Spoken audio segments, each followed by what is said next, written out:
President El-Sisi for hosting the World Youth Forum here. This is a testament to the beauty and the power of Egypt. With that being said, I would say that, as we know, youth in the world today, we have what we call a population bulge. We have from ages 15 to 29, mostly located in Southeast Asian countries and also in African countries. Now, the role of women also in the policy-making decisions and the elections, we can boast that in African countries, we have one of the countries that have the highest number of women in parliament, and that is Rwanda. We can boast that we'd have female presidents. So Africa is rising, and we're rising, and we're seeing the role of women take the helm of one, speaking truth to power. We see them becoming social entrepreneurs and aiding in solving some of the most pressing emerging threats and global issues that's facing the world today. We have seen women have won Nobel Peace Prizes. So it's not the fact that African women are in the shadows, we are actually in the forefront. In respect to also young children and young women, thank you, and young adults, you know, hosting the World Youth Forum here in Egypt, what it does is that it dispels a lot of the narratives that often come out of many other places about what Africa is. And what it does is that it shows a testament that many of the young people who are sitting here in the audience today are people who are actually not only waiting for their elected leaders, not waiting for the government, but actually taking the power in their own hands to solve many of the issues in their communities. Many of the young people in this audience right here are social entrepreneurs. Many of them are lawyers. Many of them are doctors. Many of them are civil engineers who actually add to the progression and the production of our country and of our countries and of the continents in general.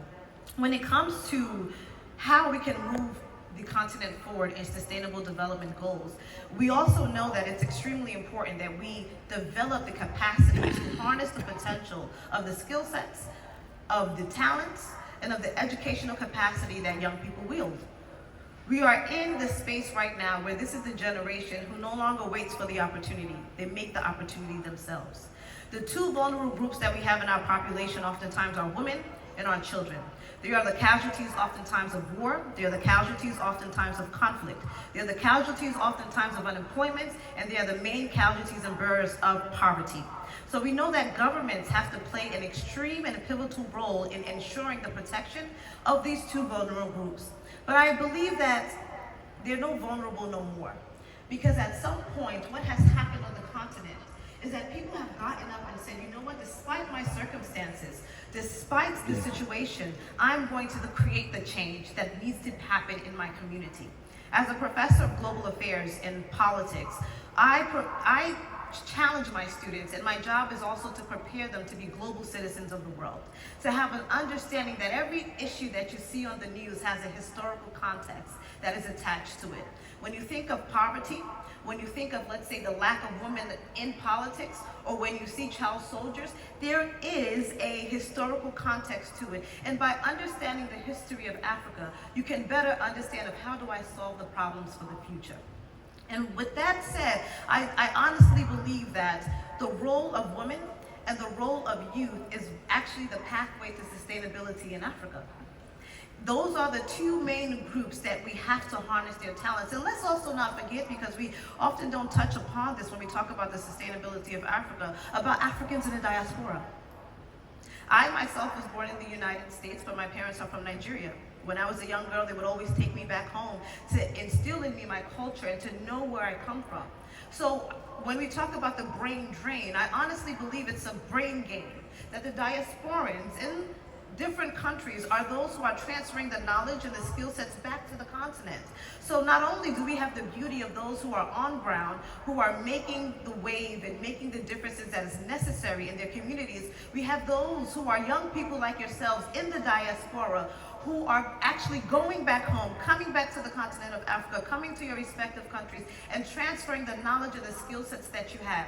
We are more than just remittances, right? We are more, the continent of Africa is more powerful than just the GDP. We know that human development is now the pathway to human security. We cannot achieve a prosperous Africa without ensuring that we have human security, without ensuring that we are making sure that human development is at the forefront. Because again, that is how we are able to alleviate, and that is how we are able to solve many of the pressing issues that is happening around the world.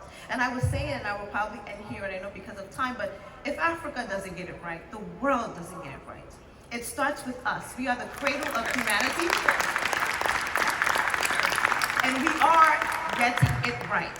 Despite the global issues, despite some of the setbacks that we have on the continent, we have women who have stood up, who have run for politics, who have made their voices heard, who have challenged the power quo, who have broke the glass ceiling, who are shattering some of the setbacks that we have faced just due through various different social injustices and patriarchal systems.